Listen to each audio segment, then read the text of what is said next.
Hey guys, Tack It with Mad Minute Tacticians. I wanted to continue putting some of that information out there for the civilians on ground in Ukraine, and I figured it would be a good time to talk about medical considerations. Now, the things we're going to talk about apply if you're a soldier in a combat zone, if you're a civilian trapped inside of a combat zone, or if you're just someone going about your day and find yourself in an active shooter situation or come across a bad car accident. Now, what we're going to talk about first is tourniquets. Tourniquets stop major extremity hemorrhages. And this is the number one thing that kills people on the battlefield, and it's the most preventable cause of death. When we're talking about tourniquets, we have a couple considerations. The first is that we have to rapidly apply our tourniquet. We have to make sure that we have proper placement of our tourniquet, and we have to make sure that our tourniquet stops the bleeding. The tourniquets hurt. They're probably going to hurt more than the actual injury did, and that's okay. It's okay if it hurts. It's okay if the person that's injured is letting us know that it hurts.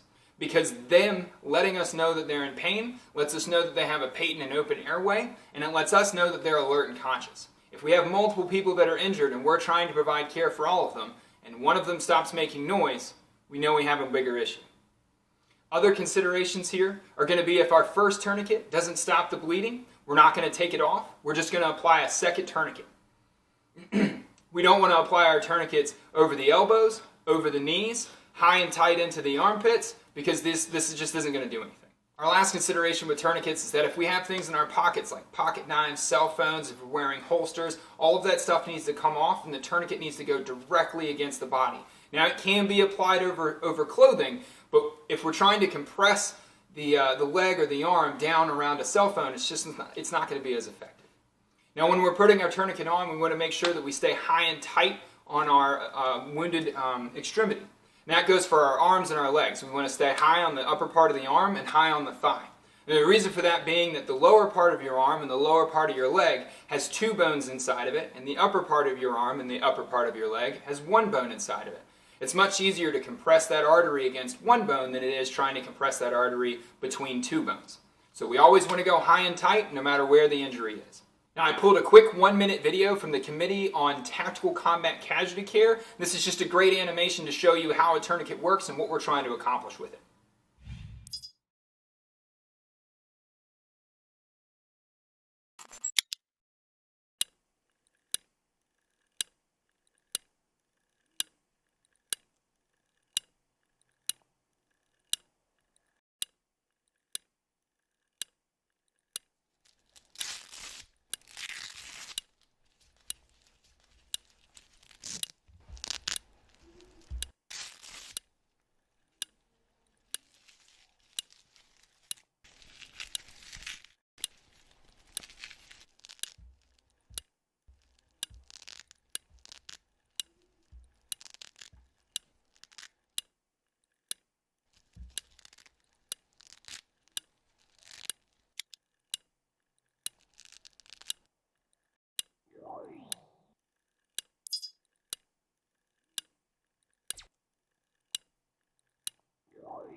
Alright guys, so let's quickly talk about what we can do if we don't have access to a medical grade tourniquet. We can make one.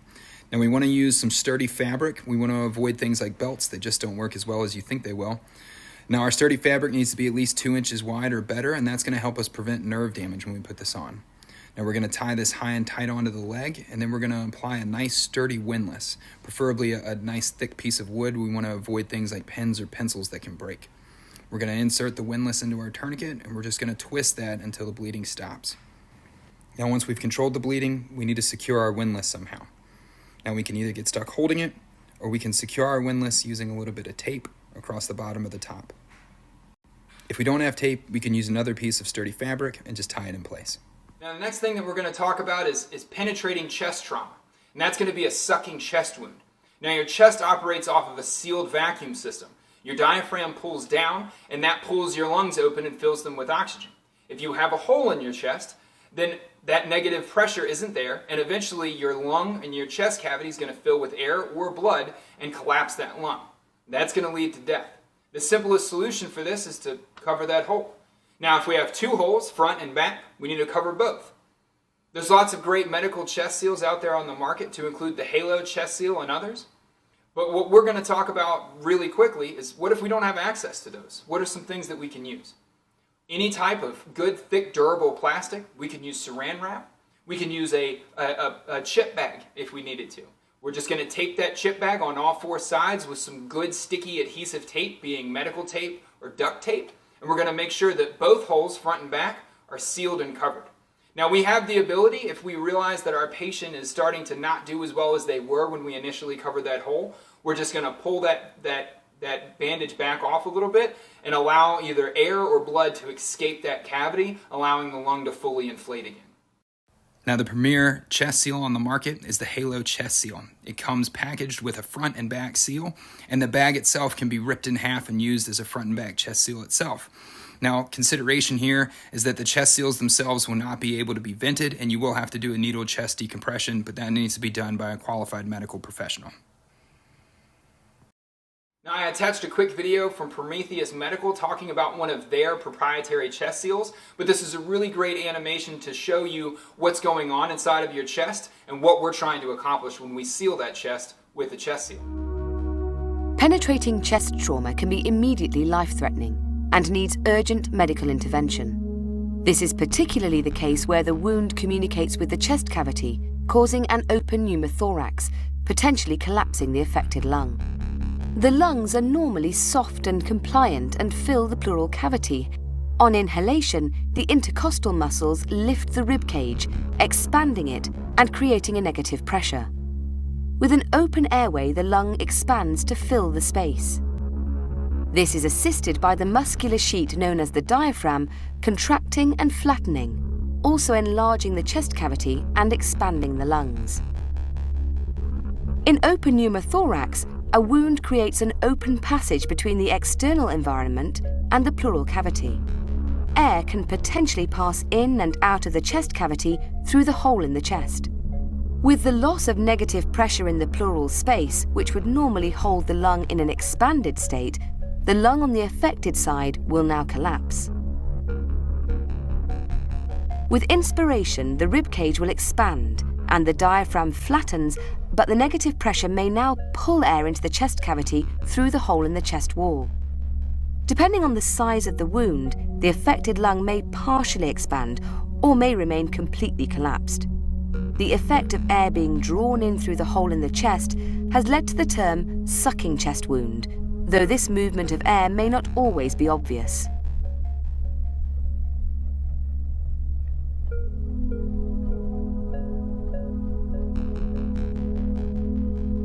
Treatment of open pneumothorax involves applying a seal to the chest, which, by means of a valve, will allow blood and air to be expelled during exhalation, allowing a negative pressure to be created and the lung to re-inflate.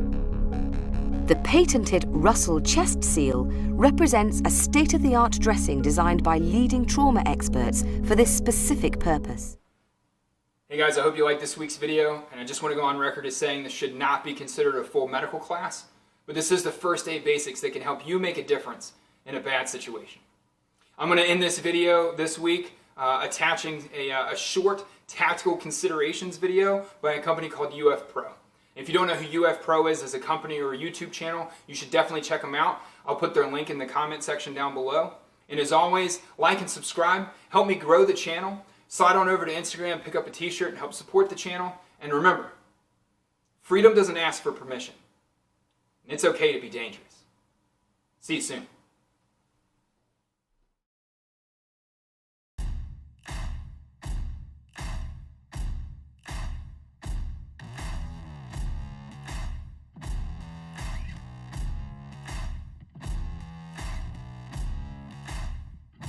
Tactical combat casualty care for all combatants. This short lecture is not intended for medics. You guys have and need more knowledge, but the principles of TCCC are the same for everyone involved. Treat the casualty, prevent additional casualties, and complete the mission. This is just a rough guideline. Every situation requires adaptation. Don't only go by the checklist. This way you'll kill somebody one day or really piss somebody off. Nothing is written in stone, and if a guy is shot in the hand, When you start cutting off his youth pro pants, which he bought himself, as the way you were taught in medic school, well, get ready for a slap with a good hand. So, care under fire. This is a phase where you're still being shot at. Like right now. Good medicine is bad tactics, and the best medicine during the firefight is fire superiority. So that means there will be no bandages going on, as we need the rifle downrange.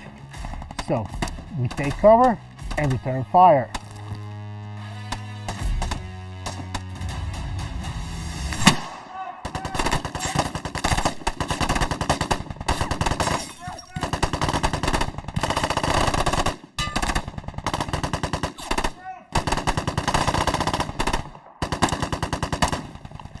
We should not be hasty and run to our casualty like a dumb medic in a Steven Spielberg movie.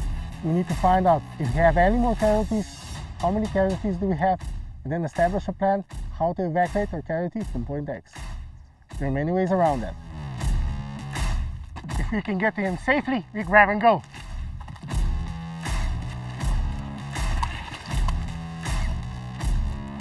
A quick tourniquet application is better to do in some cover because it's not so simple as it sounds.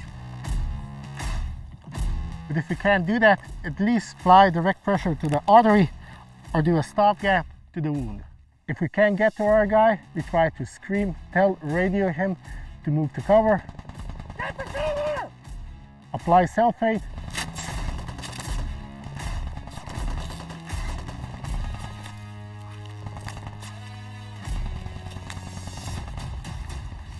And expect our teammates to remain in the fight if able to. If we're not able to move our casualty to a safe place, roll him on his stomach. Let's say we're going into a building. First man goes down, and the last man has time to roll our casualty on his stomach. With this, we do a sloppy A from the March algorithm, area management, which we'll cover in the next video.